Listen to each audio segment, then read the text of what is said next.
Hello and welcome back. I am Vandana and we are learning English grammar of class 5. This is Magic Mind series by Galaxy Publication and here is a book Pebbles of Grammar. Let's move on to chapter number 22, active and passive voice. Let's move on to let's learn. So look at the following sentences. First one is Radha loves Krishna. Radha को कृष्णा पसंद है, वो उन्हें love करती है. And the second one is Krishna is loved by Radha. दूसरे का मतलब है कृष्णा जो है को प्यार किया जाता है राधा के द्वारा. So in the sentence one is about Radha. जो sentence 1 है वो राधा के बारे में है, जो कि यहाँ पे subject है. And it tells what she does और ये बताता है सेंटेंस कि वो क्या करती है. इन सेंटेंस 2 अगर हम सेंटेंस 2 की बात करें, इट इज अबाउट कृष्णा, ये कृष्णा के बारे में बता रहा है, तो यहाँ कृष्णा हमारा सब्जेक्ट हो गया. And tells what happens with him. So ये सेंटेंस बताता है कि कृष्णा के साथ क्या होता है, राधा क्या करती है और कृष्णा के साथ क्या होता है. The verb loves is said to be in the active voice. यहाँ जो ये verb love है, ये जो है कहा जाता है कि ये active voice में है. The sentence 2 is said to be in the passive voice और ये जो second sentence है sentence 2, इसे कहा जाएगा कि ये passive voice में है. We can therefore say that the subject of the passive voice is the same as the object of the active voice sentence. तो हम ये कह सकते हैं कि जो सब्जेक्ट है हमारे एक्टिव वॉइस का, वो जो है जब हम सेकेंड सेंटेंस में जाते हैं तो वहां पे ऑब्जेक्ट का रोल प्ले कर रहा है. Here you can see the table where loves, Radha loves. So here you can see whatever was the subject that becomes object here, and whatever is the subject here, it is the object of this part. So Radha loves Krishna, Radha is the subject and Krishna is the object. Similarly, Krishna is loved by Radha, so Krishna is the subject here and Radha is the object. So आप देख सकते हैं दोनों चीजें अपनी जगह को interchange कर ले रहे हैं. So the passive form of verb is be. जो passive form है verb का वो be form होता है, and ये है is, was, has been, etc. plus past participle. इसके साथ हम past participle form को add करते हैं. So to change a sentence in the active voice into passive voice, अगर हम चाहते हैं कि हम सेंटेंस को एक्टिव वॉइस के सेंटेंस को पैसिव वॉइस में चेंज करने, तो हमें क्या करना होगा, हमें ये जो रूल्स दिए हैं इन्हें फॉलो करना होगा. पहला रूल कहता है the subject and object exchange there positions. Subject और ऑब्जेक्ट क्या करते हैं, अपनी जगह को बदल लेते हैं. सब्जेक्ट ऑब्जेक्ट की जगह और ऑब्जेक्ट सब्जेक्ट की जगह पे आ जाता है. Next, the subject in the sentence in passive voice is introduced with by. So यहाँ पे जो सब्जेक्ट होता है पैसिव वॉइस के केस में आप देख सकते हैं उससे पहले by लगाया जाता है. Next, the verb takes on the suitable past participle form. जो verb है जो भी दिया गया past participle form है उसे ले लेता है and agrees in number and person. ये number और person में agree करता है. Now let's study the following table. यहाँ पे जो टेबल है इसे लर्न करते हैं. So पहला आता है tense, active voice and passive voice. तो यहाँ पे हम सबसे पहले पढ़ेंगे about simple present tense. So simple present tense में क्या होता है, जो एक्टिव वॉइस है उसमें हम टेक या फिर टेक्स लिखेंगे. टेक लिखेंगे प्लूरल नाउन के साथ एंड टेक्स लिखेंगे सिंगुलर नाउन के साथ, जैसे कि हम करते हैं. लेकिन जब पैसिव वॉइस की बात होती है तो यहाँ पे am is r लग जाता है और साथ में लग जाता है verb का third form which is take का बन जाता है taken. So it becomes am taken, is taken, are taken. Next, let's learn about present continuous tense. So when we come to present continuous tense, we add is MR plus verb की first form plus ing. This is the rule that we follow. तो हमने यहाँ पे लिखा है am taking, is taking, are taking. अब जब हम यहाँ पे बात करते हैं पैसिव वॉइस की, तो पैसिव वॉइस में am is are तो वैसा ही रहेगा, लेकिन हम साथ में इसके being लगा देंगे और verb की थर्ड फॉर्म यूज करेंगे. So the sentence will be am being taken, is being taken and are being taken. So यहाँ पे हम एग्जाम्पल्स के साथ इसे समझ सकते हैं. जैसे कि जो फर्स्ट हमने रूल पढ़ा था उसमें हमने पढ़ा था कि सिंगुलर के साथ जो है हमें जो है एस लगाना है सिंगुलर नाउन के साथ, और प्लूरल के साथ एस नहीं लगाना है. तो यहाँ पे जो सेंटेंस है वो है अमेरा हेल्प्स राधा. अमेरा जो है राधा की हेल्प करती है. सो यहाँ पे क्योंकि ये सिंगुलर है तो इसके साथ एस हमने लगा रखा है. तो हेल्प्स हमारा वर्ब है, अमेरा जो है हमारा सब्जेक्ट है एंड राधा क्या है, ऑब्जेक्ट. अब जब हम इसे पैसिव में कन्वर्ट करते हैं तो सेंटेंस हो जाएगा राधा अमेरा की जगह और अमेरा राधा की जगह चली जाएगी. तो यहाँ पे the sentence will be is Radha is helped bye Amaira. ना अब हम अगर कॉन्टिन्यूस टेंस की, प्रेजेंट कॉन्टिन्यूस टेंस की बात करें तो यहाँ पे हम सेंटेंस देख सकते हैं मदर इज कुकिंग फूड. क्योंकि सिंगुलर यहाँ पे हमारा सब्जेक्ट सिंगुलर है तो उसके साथ जो है वो भी सिंगुलर लगेगा. तो मदर के साथ इज लगेगा प्लस वर्ब की फर्स्ट फॉर्म हमने लिख दी है कुक एंड उसमें ऐड कर दिया ing, तो बन गया मदर इज कुकिंग फूड.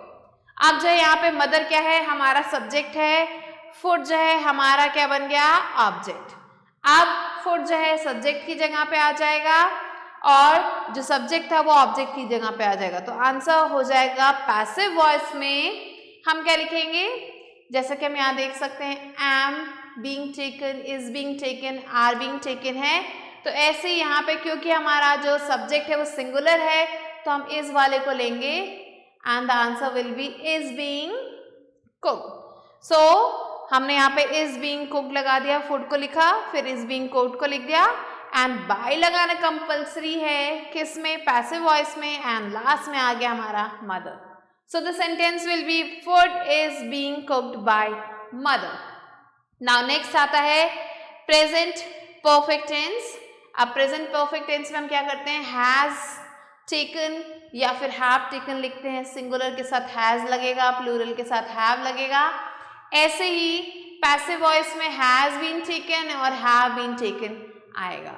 सो यहाँ पे हम देख सकते हैं मोहित हैज डन इट. तो यहाँ पे हमने हैज लिखा है, ये परफेक्ट टेंस में है. सो मोहित हैज डन इट, मोहित हमारा सब्जेक्ट है एंड इट जो है हमारा ऑब्जेक्ट है. तो अब जो है इट मोहित की जगह और मोहित जो है इट की जगह पे आएगा and the sentence will be it, जगह हमने चेंज कर दी. फिर हम क्या लिखेंगे, क्योंकि मोहित यहाँ पे सिंगुलर है, इट भी सिंगुलर है तो उसके साथ आएगा has been. So has been and हमारा वर्ब था डन तो हमने वो यहाँ लिख दिया एंड बाय तो लगाना कंपल्सरी है, साथ में उसके बाद लास्ट में आ गया Mohit. So the sentence will be it has been done by Mohit. Next comes simple past. So simple past में हम यहाँ पे टुक लिखेंगे एंड यहाँ पे पैसिव वॉइस में was taken या फिर were taken आएगा. So when we move on to the fourth example, we can see the mongoose kill a snake. ये जो सेंटेंस है ये हमारा सिंपल पास्ट में है, किल यहाँ पे यूज हो रहा है. अब द mongoose हमारा सब्जेक्ट है, स्नेक हमारा ऑब्जेक्ट है.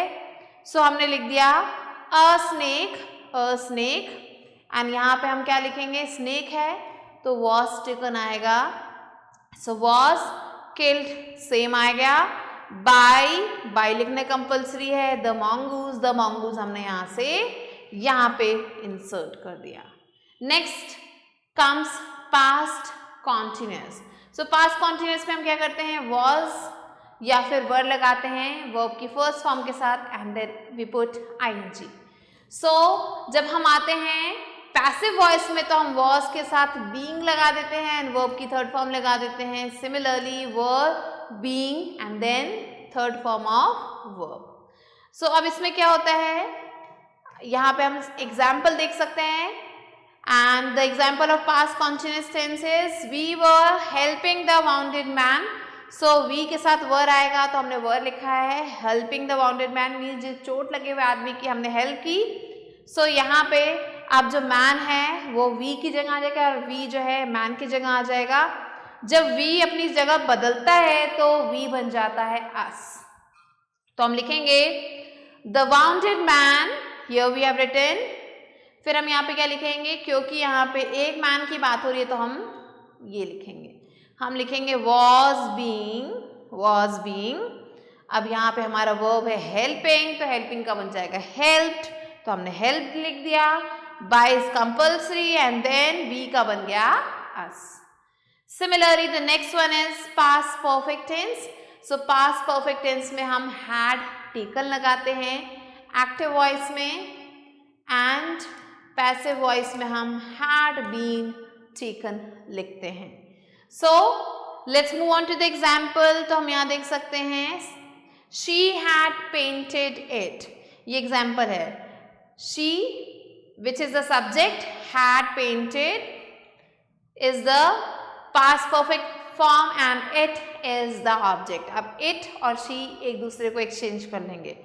सो इट आएगा, had been, painted का painted ही रहेगा थर्ड फॉर्म, एंड by लिखना है, एंड देन she का बन जाएगा her। Next you can see simple future tense. So यहाँ पे हम will take या फिर shall take लिखते हैं, and will be taken, shall be taken यहाँ पे आएगा पैसिव वॉइस में। So here let's move on to the example, and the example is we will soon forget it. So यहाँ पे हमने will और soon लिखा है एंड देन forget it लिखा है, तो ही हमारा सब्जेक्ट है, it हमारा ऑब्जेक्ट है, दोनों अपनी जगह बदल रहे हैं।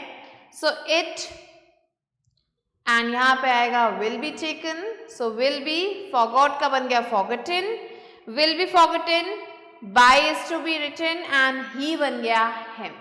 So like this you have to learn all of these rules that we have learned here, and now let's move on to book exercise, which is let's practice. So here exercises state which of the following sentences are in the active voice and which in the passive voice. आपको बताना है कि कौन से sentences active voice में है और कौन से पैसिव वॉइस में है। तो पहला हम देख सकते हैं the bill was pass by the people. अब क्योंकि यहाँ पे बाय लिखा है तो बाय का मतलब ये सेंटेंस पैसिव वॉइस में है। Similarly she was punished by her teacher, by लिखा है again, so this is in passive voice. Now third one is they fly kites, so this is in active voice. Similarly, fourth one is the doctor examined the patient. It's an active voice. Next, Anu's bicycle was broken by Amit. Again, by is used. So the sentence is in passive voice. Now, let's move on to the sixth one. The toys were bought by father. So again, by is used. So the sentence is in passive voice. Similarly, you have to do these two yourself. Now let's move on to B exercise, which is change the following sentences into passive voice. ये कुछ sentences हैं, इन्हें हमें passive voice में change करना है. So here you can see the first one is the peon opened the gate. अब क्योंकि यहाँ पे opened लिखा है तो open जो है हमारा जो है simple past tense है, तो इसको हम जो है passive में convert करेंगे, and gate की जगह जो है इधर आ जाएगी सब्जेक्ट के पास, और जो पियोन है वो ऑब्जेक्ट की जगह पे आ जाएगा। So the answer will be the gate was open by the peon. The second one is he is learning a poem, and the answer will be a poem is being learn by him. Now the third one is Prashant painted a portrait. So Prashant and portrait, the places will be interchanged, and the answer will be a portrait was painted by Prashant. Next, fourth one, Mrs. Smith taught us English. And the answer will be English was taught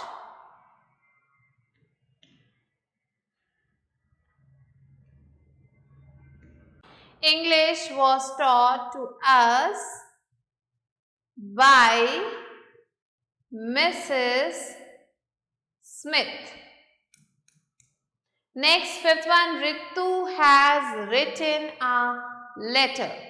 So, we are going to interchange the places. A letter has का बन जाएगा had been written by Ritu. Now sixth one, he was knocked down by a lorry. So here already by is written, so this sentence is already in passive voice. Now seventh one is, he will finish the work soon. So the answer will be the work. The work is the object. So the work will be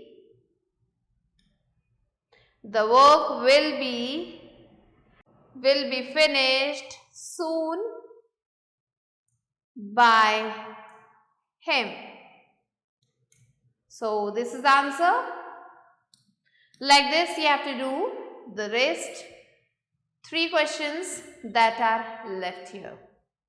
Now let's move on to C exercise, which is change the following sentences into active voice. So here the first one is, the mouse was killed by the cat, and the answer will be, the cat killed the mouse. Next, second one, a nest has been built by a sparrow. So the answer is, a sparrow has built a nest. Now third one is, the man has been bitten by the dog. So the answer will be, the dog has bitten the man. Next, fourth one, an apple was being eaten by him. So the answer will be, he was eating an apple. Next, the deer was killed by the lion. So the answer is, the lion killed the deer. Similarly, the next one is, the work will be finished by him. So the answer will be, he will finish the work. So like this you have to do the rest of the questions yourself. Now let's move on to activity corner. So here you have to work in pairs. Ask your partner to write 5 sentences in different tenses. आपको अपने partner से बोलना है कि उसे 5 sentences लिखने हैं अलग अलग tenses में, and transform these sentences to passive voice, और इन sentences को वो passive voice में transform कर. With this we have completed the chapter. I hope you understood it. I'll be meeting you soon with a new video and a new chapter. Till then, stay tuned and thanks for watching.